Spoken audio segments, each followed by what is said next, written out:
our website, coveringclimatenow.org, and there you will find everything you could want to get in terms of our background resources. You can sign up for our regular newsletters, including a newsletter called Climate on the Ballot. It comes out every Monday and can keep your climate coverage informed. Also, Climate Beat is our signature newsletter that comes out on Thursdays. You can also find out about our trainings for newsrooms, our awards, the Slack channel you can join, and also how you and your news organization can join Covering Climate Now.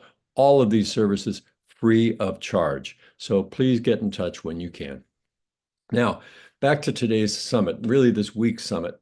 We're putting this on Climate on the Ballot because the 2024 election is going to have a profound effect on how the United States government at all levels, national, state, local, addresses the climate crisis.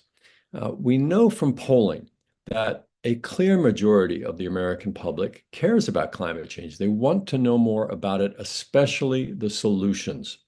So how can we as journalists tell stories that capture our audience's attention and drive public discussion in a news cycle that moves very fast, but also holds candidates to account, asking them not, do you believe in climate change, but rather, what are you going to do about climate change? How can we be accurate and honest about this problem while also guarding against allegations or perceptions of partisanship? And how can we demonstrate to audiences the connection between this election and climate action? And also, specifically for this session, what our audiences are seeing in their own backyards. Today's panel is called the State and Local Climate Elections. So, of course, state and local officials all across the country, many of whom are up for election this November, play pivotal roles in championing or blocking climate action. So how do we cover the climate politics at play for our local audiences? And what can we learn from our colleagues who've been doing it well? To moderate that discussion today, we are very happy to have our longtime friend and colleague from the Miami Herald, Alex Harris. She's their lead climate reporter. And before I turn it over to her, I just want to emphasize that this session, like this entire summit this week, is open to the public as observers, but we ask that all of the questions only be asked and the conversation engaged in only by working journalists, please. And with that, I'll turn it over to Alex Harris. Alex, thanks again for being with us. Thanks so much for having me, Mark. Always a pleasure to be here with Covering Climate Now. This is, as everyone attending knows, a crucial topic. It's the future of the world around us and the livelihoods of everyone on it. And I think that journalism is one of the best possible ways to address this problem and to get people engaged into the solutions. And I think some of our panelists today are going to have really great things to say about how they can draw that connection when it comes to politics. Before I introduce the rest of our panel, I want to encourage everybody, like Mark said, we are open to questions from journalists only. And if you've got questions, at the bottom of your Zoom window, you can look at the Q&A button, which you can use throughout the webinar to submit questions.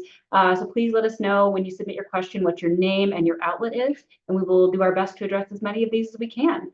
And we'll do that in the second half of our discussion. But first, I'd like you guys to meet Aman Azhar, who is the Maryland reporter at Inside Climate News, covering Baltimore and the greater Chesapeake region. Aman is previously a broadcast journalist and producer for the BBC World Service and Voice of America News, among other outlets. We also have Joan Meiners, the climate news and storytelling reporter at the Arizona Republic and azcentral.com. Her work has additionally appeared in Discover Magazine, National Geographic, and ProPublica. And before becoming a journalist, she earned a PhD in ecology from the University of Florida, my alma mater as well, so go Gators. And Brian New, an investigative reporter for CBS News Texas in Dallas-Fort Worth. Brian's work has appeared on CBS Evening News, CBS This Morning, and local stations in Texas, Nebraska, Wyoming, and elsewhere. Thanks everybody so much for joining us, and give them a warm virtual welcome, everybody. We're going to start with Aman first. You cover Maryland. You've got a very competitive Senate race there that has gotten quite a bit of national attention between Republican Larry Hogan and Democrat Angela Alsobrooks.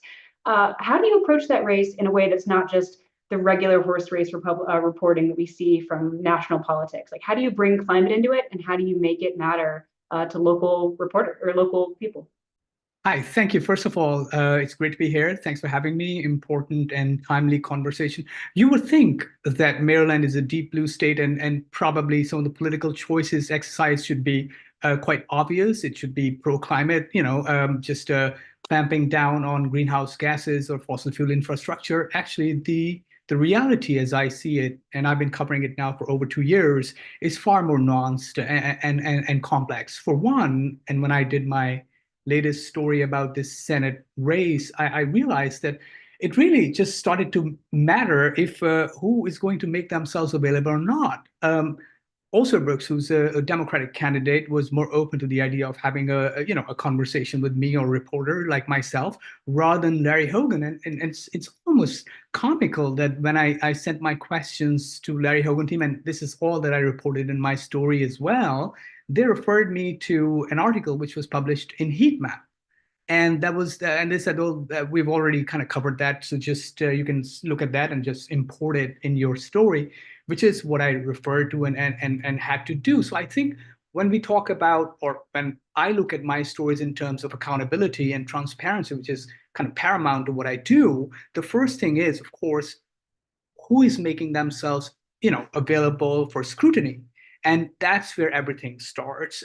Everything else really is about how the state and people are kind of exercising their choices. I still feel, having covered this story and I'm still covering it, that despite that a state like Maryland has so many climate issues and climate challenges, and yet some of these choices are not really translating into political choices. And it's still a little bit marginal to more immediate issues of medical care, health, housing, abortion rights. So there's still that much of a difference. And I feel that's where it's really important for organizations, news organizations, and Inside Climate News is very dedicated to climate issues. So I don't have to make that connection. It's just that finding those connections, which are already implicit in a lot of stories that we do, I think making that obvious to our readers that this is not something new that we're importing into our stories, the climate connection and environmental issues. They're just metaphors and conceptual devices that allows us to talk about same issues of justice, of equality, and everything that we have been talking about all along in terms of important public matters and political choices. So it's an ongoing story for me. I'm still finding ways to kind of draw those connections just so people, and this is a very razor thin Senate race, as we know. So of course, everything is going to be consequential to the point where people are able to exercise their informed political choices. You brought up a lot of stuff I think we're going to come back to there. The marginalization of environmental issues compared to healthcare or war abroad or all the other issues that voters are tuning in for. But also I love that that's a new one. I already spoke to a climate outlet, just quote whatever I told them. I haven't gotten that one yet. But on that note, I want to move over to Joan because I think what you mentioned is obviously, you have a lot of readers who are very tuned in on climate issues in Maine. It's a blue state. Arizona, not so much. How, Joan, do you approach climate stories there in ways that can show readers the stakes with this upcoming election in the place they live? Yeah, I mean, obviously we have a lot of climate issues in Arizona. Extreme heat, drought are the ones that are top of mind for most people. And there's pretty big divide in how people feel that we should be addressing that. We do have a lot of climate activism in the state, but we have also very some thriving climate denial. And I think that, I think it's really exciting that a lot of these nonprofit climate focused outlets have been reporting and putting all this information out in recent years and growing their audiences. But I think it's also important to have these longstanding local outlets getting in on that subject, because we sometimes have the attention of readers that might not otherwise, go searching for that information. And so I try to think about those readers when I'm crafting my stories and what information gaps do I need to fill for them? I get a lot of email responses to my stories about how whenever I write about, every single time I write about heat, I get an email from somebody that says, well, it's always been hot in Arizona, so what's the big deal? So I I think sometimes you can take an approach where you try to speak to these readers at many different levels within the same story. And other times I try to take an approach where, like, this story is for the people who have been emailing me saying it's always been hot in Arizona. And this story is for the people who were way past that and they want to know what we can do about it now and what their elected officials are doing about it and which elected officials are not doing anything about it and maybe don't deserve their reelection vote. And so I guess my answer is I try to take like a smorgasbord approach of, sometimes I'm targeting this, I have this audience's voice in my head, and sometimes I have this audience's voice in my head. And I think it's a privilege at, the largest newspaper in the state of Arizona that's been printing since 1890 to like have this platform to try to introduce some of these ideas to people that are maybe a little bit more resistant to them. But it's a very critical topic in a very critical state, of course. And so, yeah, I try to use that as much as that position as much as possible, having the ear of some of those people. One example that comes to mind is last year, there was a report that came out late in the year that said that, the last 12 months have been the hottest month on record, and it listed the hottest cities, and Phoenix was not even on the list. And we went to immediately cover that report. And then I realized, like, if we cover this report just as a straight news story, it's going to seem like we are contradicting our own reporting over the past few months about Phoenix being the hottest and breaking all these heat records. And that could potentially fuel climate denial, where people are like, look, they're all over the place. It's back and forth. Nobody knows for sure. Scientists are confused. Kind of, these are all the things I hear from people that are kind of the ways that people are clinging to these science denial or climate denial concepts. And so we kind of took a step back and did a more in-depth approach of like, what are the reasons why you might see conflicting news reports about heat, and what are the different ways of measuring heat, and how do the different ways of measuring heat possibly result in different answers, but how is that not an indication that scientists don't know what they're talking about, but rather an indication that this stuff is just complicated? And, on the one hand, the fact that average temperatures are going up globally is very simple, but on the other hand, there's different ways to measure urban heat. There's different ways to think about it. There's different time windows to do this analysis. Last year we had, so the story that I'm talking about was in response to 12 months from the end of 2022 through most of 2023 being the hottest 12 months on record. But within that 12 months, we had an especially cold winter. So that was why Phoenix didn't come out overall in that whole period as making the top of the list for cities that were the hottest globally, but it doesn't undermine, I think sometimes people need a little bit of handholding to understand why these things are not contradicting themselves, why all of the science is very aligned. And so that was an example of a story that wasn't necessarily hard-hitting journalism or anything, but was, I think, something that filled a gap for our readers. No, I love that. And I really resonate with what you had to say about trying to reach multiple audiences in both your reporting or even in a single story. So my audience is like yours. I think there are different layers of folks. I try to remember every single time I write a story about climate change, especially climate and politics, that this may be someone's first time understanding what climate change is, what it means, what it's going to happen to them, what's going to change in their community. So I try to always include like especially if I'm writing politics, because I'm trying to reach a different audience than I normally reach. And I try to include some very simple language, just catching people up, like, hey, here's what we're talking about. Here's what's at stake. And here's, what these various electeds are talking about doing. But then also sometimes you have people reading the stories like, yes, I know that. Yes, I know that. Tell me what else I can do. They want to address a much higher level. But I think that's, the audience levels you're seeing there reflect something I know Brian looked into and something he's been working on for a while. I know, Brian, you don't normally do climate work, but your new project really addresses the issue I think we've heard from both Aman and Joan, of that disconnect between voters and what they want about climate action and what elected officials are actually doing. How did you decide to do this project? How did it come about? Yeah, so first off, I appreciate you inviting me to this panel. And yeah, unlike the other panelists here, my experience on reporting climate is a lot less limited, but the project that we are set to roll out next week with several of our other CBS stations, as well as CBS Network, really looks at the disconnect between public opinion when it comes to climate and what our elected officials locally say and do. And the reason we wanted to do this is, especially with local television news, we wanted to move past the soundbite from candidate A on climate, followed by the soundbite from candidate B.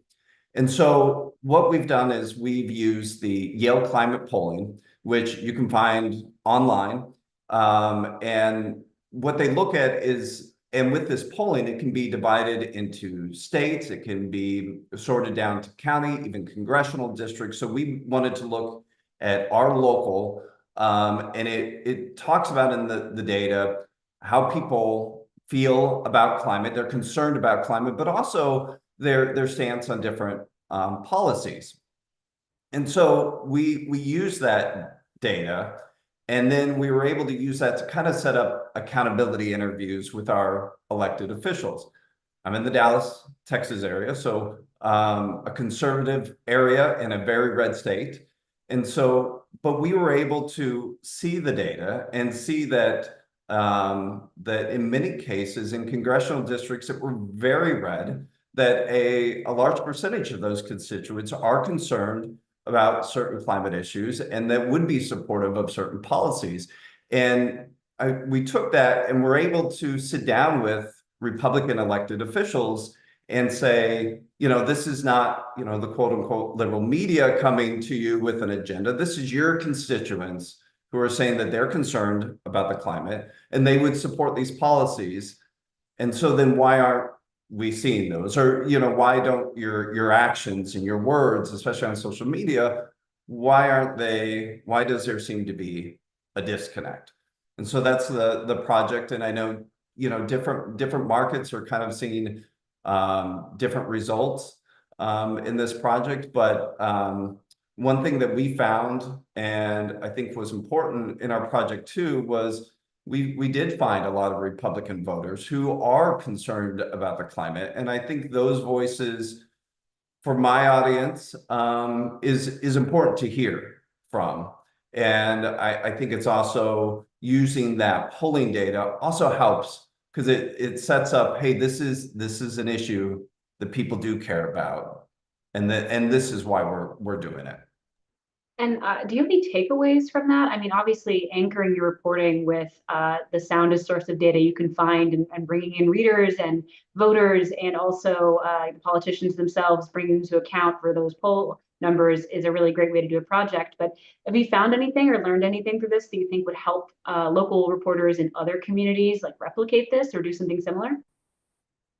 Yeah, I think one, whether it's a Yale polling data, I know there's Pew Research, I think polling data helps with establishing stories. I think it also helps to get into interviews with elected officials that may have questioned climate change in the past, so they don't feel like you're attacking them right away. You're just bringing data to them from their constituents. I also think it's important to have different voices, not just, you know, your environmentalists or not just your typical activists, but we were able to find a lifelong Republican who is really at a crossroads with what he's going to do this election because climate is very important to him. And he's hearing his congressional members, you know, openly question whether they believe in global warming.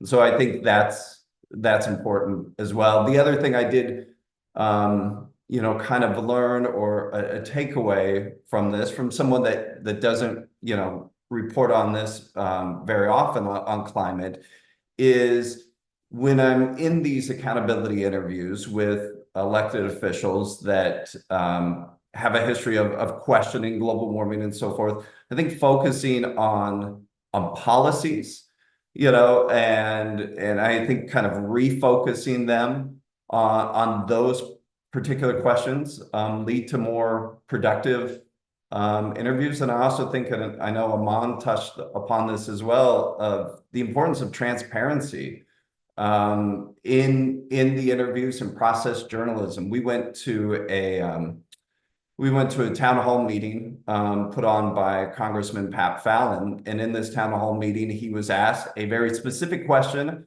about climate change, and then he kind of went on a tangent for several minutes talking about his views and you know, what he calls the alarmists coming from the left and so forth. And so I think in the way we present it in our reporting is, here's the question he was asked, and here's how he answered. And I think that transparency is important to show.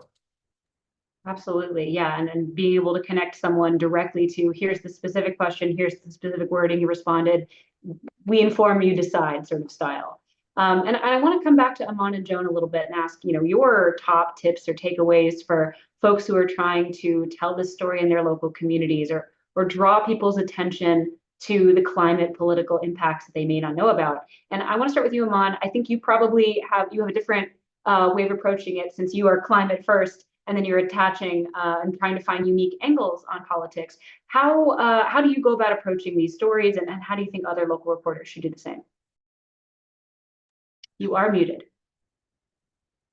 Thanks for that. Yes. But one of the things is that what helps me is to just understand that I'm not trying to draw a connection which is out in the ether, and I'm just kind of importing into a story, which kind of makes it sound as though it's arbitrary. My approach really is that climate issues, the heat wave, and Joan has talked about it, everybody does, the flood-related insurance and coastal erosion, frontline communities, these are everyday things. We have issues, our debates are about our cars, the choices in our cars, and electricity. So it's much more immediate than probably even a lot of people realize. And I think that's what the kind of a connection, that immediacy, is what I try and draw into the stories that I do.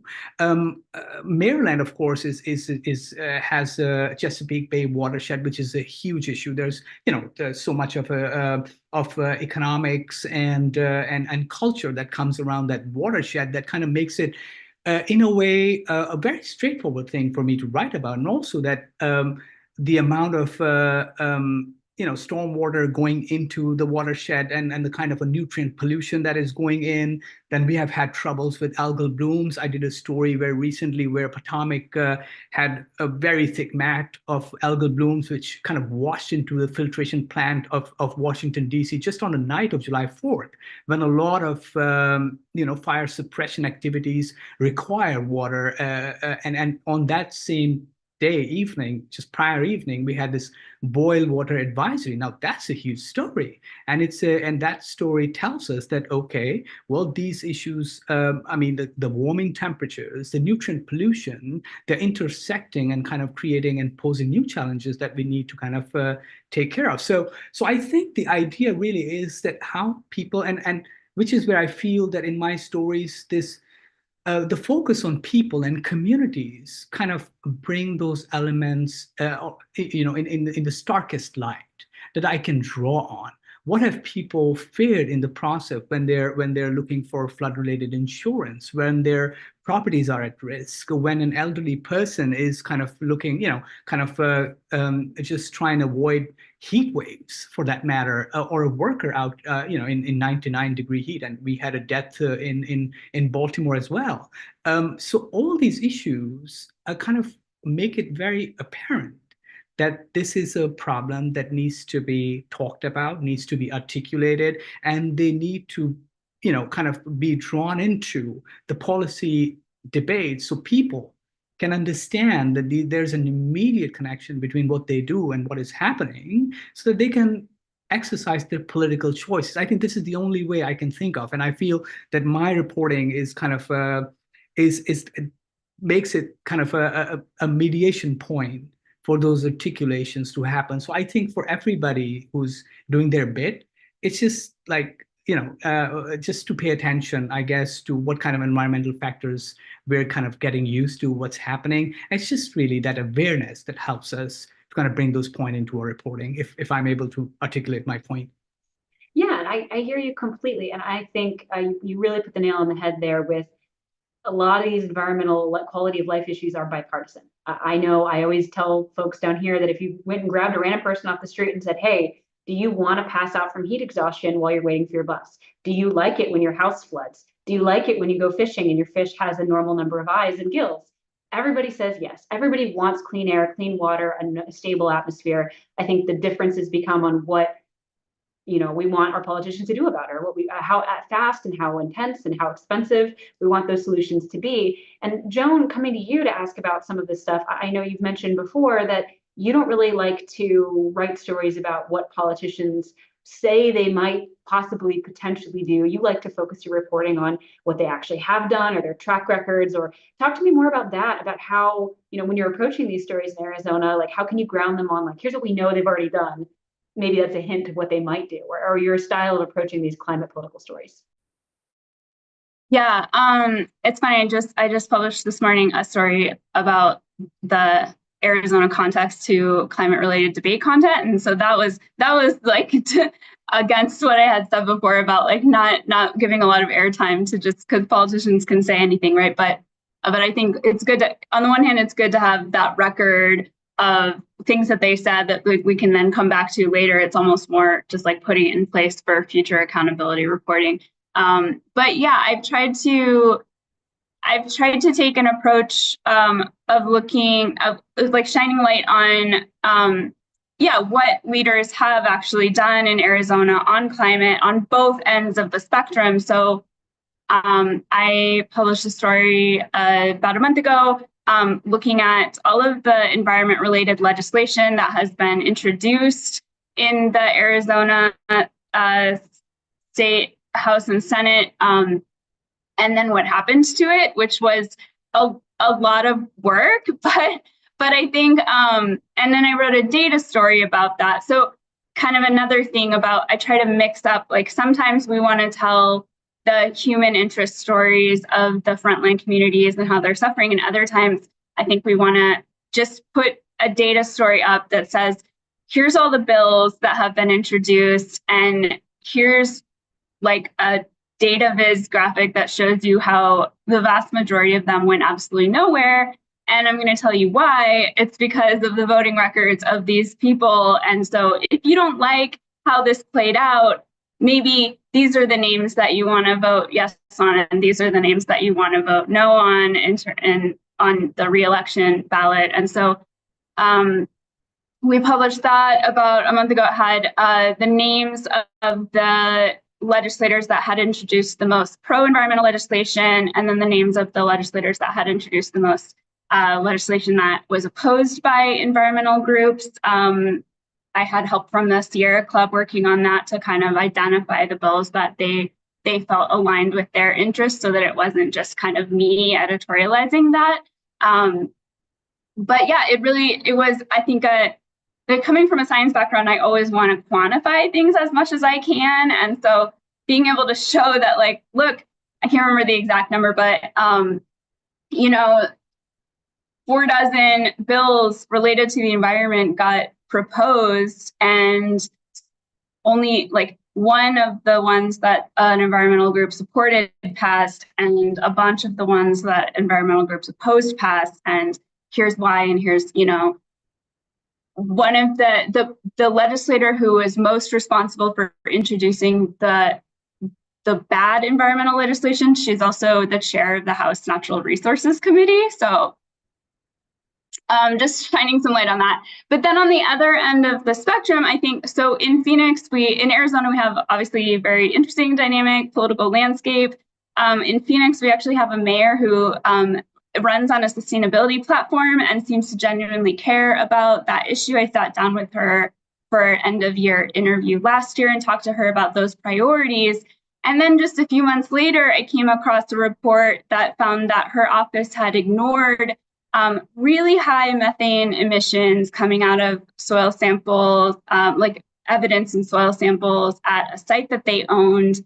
And so I collaborated with our Phoenix city reporter to write a story kind of holding them accountable on that, in the sense that it's not even necessarily that the amount of emissions coming from this site are going to dramatically change the climate problem. It's more of like, does this action align with what you've said your priorities are? It doesn't seem that it does. It seems like if you really had a city hall office where people were educated on the issue of climate and were making that a priority in their day-to-day operations, these methane samples in this environmental report that came back to the city from this assessment of the site that they own, it would have stood out to someone. And instead, they totally ignored it until we started asking questions about it. And they originally started giving us, when we started asking about it, they originally just straight up told us, this is not a climate issue. We don't need to deal with this. And we're like, well, I have 7 research papers and 2 experts who say otherwise. And by the time we published that story, they had retained a contractor to deal with the emissions at that site. So I think it's important not just to point out the very worst people, but to also show where the people who are actually leading the way are maybe not following through in every way that they could be, which might seem a little bit mean in a state where sometimes the bar is so low. But I think we got to do both ends. I think you bring up a really interesting, like the elephant in the room when it comes to climate political reporting. No one wants to be accused of bias. No one wants to be perceived as being biased. But there is just a mountain of facts showing that one side of the aisle has prioritized climate action and does something, not enough, not the right policies, not the right thing every single time, but they do something, and they deserve accountability reporting to keep them honest with it, like you were doing. But the other side, they're more likely to not pursue climate action or stand in the way of it. Brian, I know this is a newer topic for you, diving into climate. Did you worry more about perceptions of bias on this topic than you have anything else you've approached politically?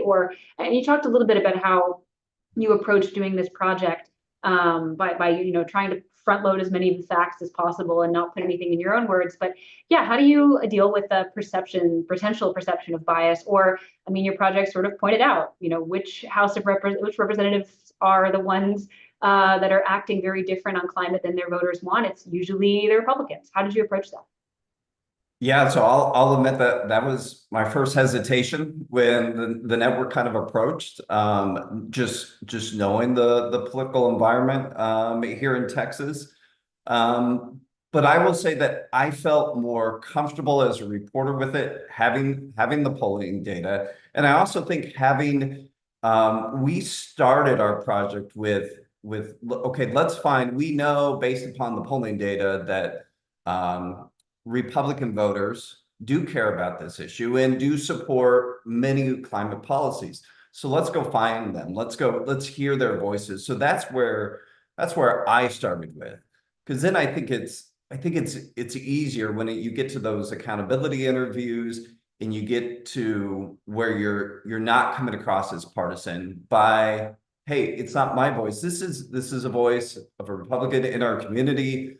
We're taking his concerns and we're taking them to elected officials. And so that was my approach. And I think that's even in the way we structure our story, having the data, hearing from a voice, a lifelong Republican who's concerned about that.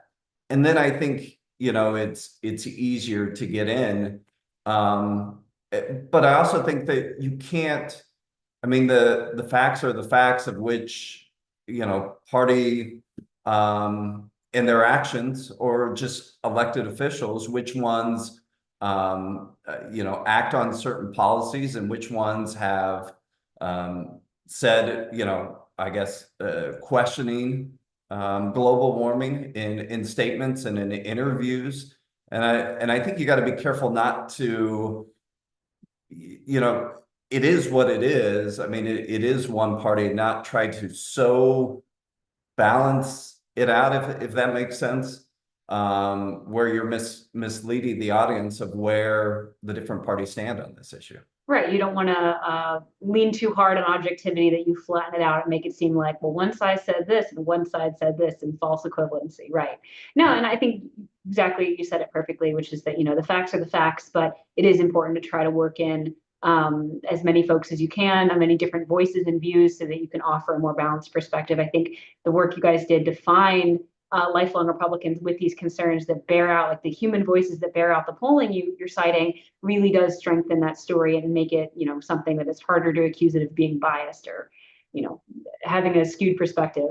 I did want to share with you guys one story that I worked on that I thought was, like, when I think about how I talk about climate and politics and how I try to get my readership, which is not as blue as Aman's and not as red as Joan's. It's somewhere in the purpley middle, depending on what your polling you look at in Florida.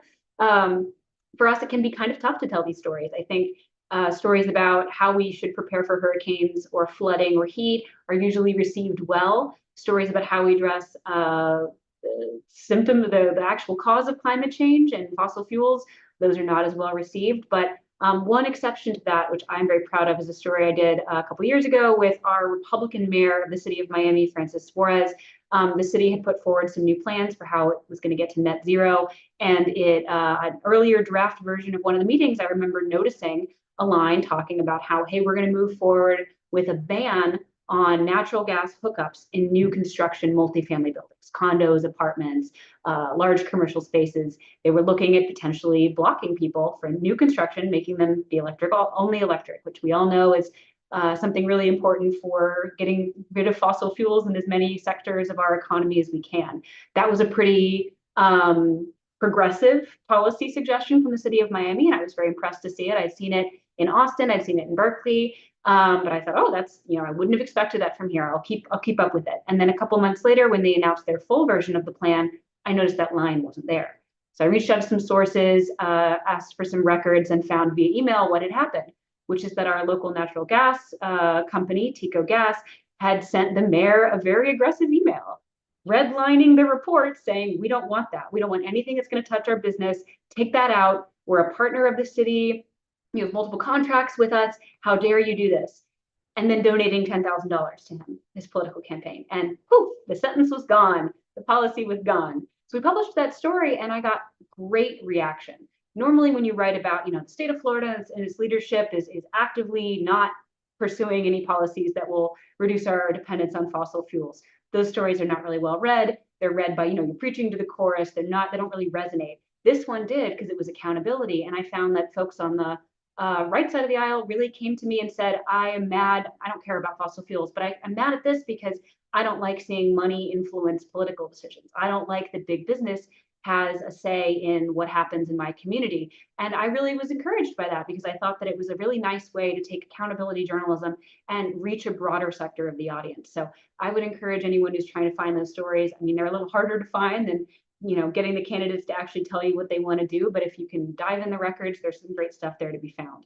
I am going to turn to our Q&A at this point and ask all of you guys from Marcus Burham, what types of climate concerns, local pollution, extreme weather, flooding, most prompt voters to connect those concerns to actual policies and get to the polls? So what have you noticed in your reporting? Go ahead, Aman. Well, yeah.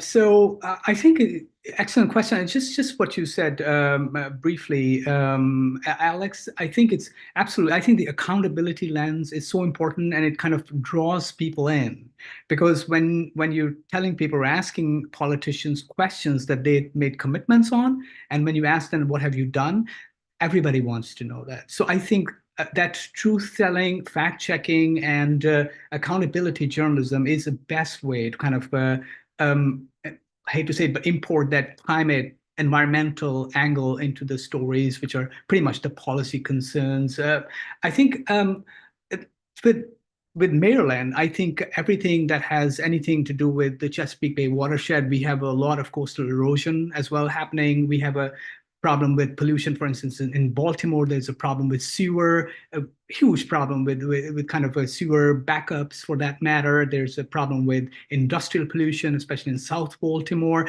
So I think if you try and go by such segmentation, you realize that everyday issues is really what motivate people, motivate a lot of activism, and those are kind of materialize themselves into political choices, local elections. And I feel that in Maryland right now, it's such a intense debate because it's a very state-oriented debate at the same time, but it really cuts through all the way to kind of local issues of like air pollution issues, or whether we should have a dirty energy in our clean energy portfolio standards. For that matter, it's a huge problem, and that's prompting statewide legislation, or at least attempts for it, for the last 7 years. And at the same time, both the candidates have their own agendas, but Larry Hogan continues to say that, well, I'm not a Trumper, which kind of muddies the water a little bit as he moved from center to center right, for that matter. And now we have Angela Brooks, who's like also Brooks, who's much more pro-climate person, and yet they're neck and neck. So it's important how these personalities and their political narratives shape issues. But I must say that issues of pollution, everyday living, coastal erosion, heat are the things that really concern people and get them to move the needle.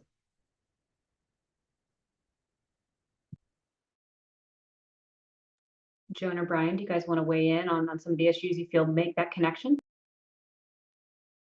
Sure. So we have a pretty robust environment reporting team here at the Arizona Republic, which is awesome. And we tend to, obviously there's overlap, but we tend to kind of divide up topics. So water is something that is frequently very important to our readers. That's mostly covered by my colleague, Brandon Loomis. I do a lot of like heat, accountability, science stuff. Heat is very polarizing, but very important. And kind of one of the stories I recently published about heat that got the most pushback was when I wrote about Biden's proposed OSHA rule for protecting workers from extreme heat, and kind of highlighted, I mentioned a few minutes ago that, it was important to hold the city of Phoenix accountable for where they slip up on their sustainability platform. But that story was an example of highlighting where, these are the leaders in the state who are actually doing something about this issue that's important to all of you, and, bringing legislation to the floor to deal with it, which was then voted down by these other people, and kind of showing people that something that is very obviously effective. I mean, we've had just skyrocketing heat-associated deaths in the county in recent years. Lots of people have written about that. And so that was that I got a lot of pushback to that story for being very polarizing, like, oh, Democrats good, Republicans bad. But I think sometimes it's like, well, I get accused of being partisan, but, when those readers email me those things, I usually generally do respond and say, if you spent 40 hours a week talking to people and reading things and having them all tell you that, like, these are the problems, these are the solutions, and these are the people doing something about it, and these are the people blocking something about it, I think, a balanced assessment would come out the same way. But I think it's also part of our job to not only react to what readers are already interested in, but to tell them maybe what they should be interested in. And so we also have an Indigenous Affairs reporter on our environment team, Deb Kroll, who highlights the issues that are affecting Arizona's 22 federally recognized tribes. We have Claire Magoya, who looks at agriculture. And so all of those things together, I think, are kind of trying to give people a picture of the whole thing, because I don't think we would want to just react to what people already think is an issue. Obviously, part of our platform is to tell them what the real issues are. I love that you guys are able to approach that from so many different angles and really, partner up to find the climate angle and everything. I did want to ask one last question from our Q&A for all three of you guys. Maybe we can start with Brian, if you've got an answer off the top of your head, about what language you try to avoid for fear that it sounds too partisan. I know this is controversial in the climate world, but I don't use the phrase climate crisis very often. If someone says it in a quote, of course, but it does not, it's not our primary way of referring to the issues of global warming or climate change or all those other issues that come with it in our reporting at the Miami Herald, which I know is not the standard everywhere else. I know the Guardian famously calls it the climate crisis. Curious about how all three of you look at language. What phrases do you definitely use or definitely not use? Yeah, climate was one that and we were very intentional in our story that because we're linear, we're broadcast, like people they're not clicking on our story because they're interested. We're kind of presenting it to them. So we want to be very careful not to, especially early on, throw out a term that may get someone to click. Because we hope that they, stay and watch the story. So, crisis was one that we avoided, and just very little things. I think with broadcast, just the not going, because a lot of what our story did was public. This is what public opinion says. This is what elected officials had said, and not even using like the word but or something in between, connecting anything that would give the idea that we were partisan or we were favored. It was just this and this. So I think even little details, we even talked about with broadcast, just the words that we would emphasize, and we tried to crisis in any of those words we try to take out, because we really wanted as broad of an audience to be receptive to our story.